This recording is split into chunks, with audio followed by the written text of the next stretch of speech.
This article helps to understand the process of creating a role-based navigation structure in the LMS platform. Log into your training platform with your respective account credentials. Open Roles under People. Now select Add Roles to define the role-based navigation structure. Enter the name and description of the role to be assigned.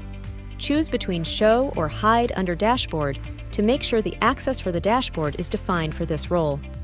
Scroll down and assign role-based access using the drop-down under each section of Community, People, and Contents. Scroll down further and assign role-based access using the drop-down under each section of Tests and Courses. Shared is the default option and allows everyone with superadmin and teacher user types or users with specific permissions to see each other's content. Shared option allows all users to see each other's content.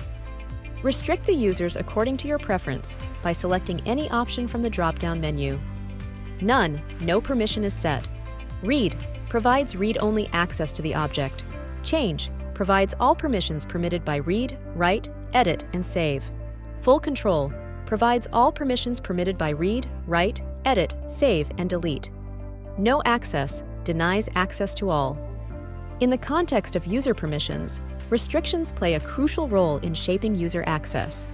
Take, for example, a scenario where a user is restricted from managing courses.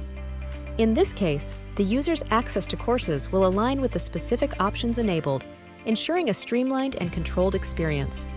Similarly, the flexibility of these restrictions extends to various other fields, allowing administrators to tailor user access according to the organizational structure or specific requirements.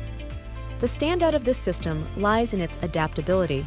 Administrators can effortlessly edit existing roles, adjusting these access options, or create entirely new roles to accommodate their needs.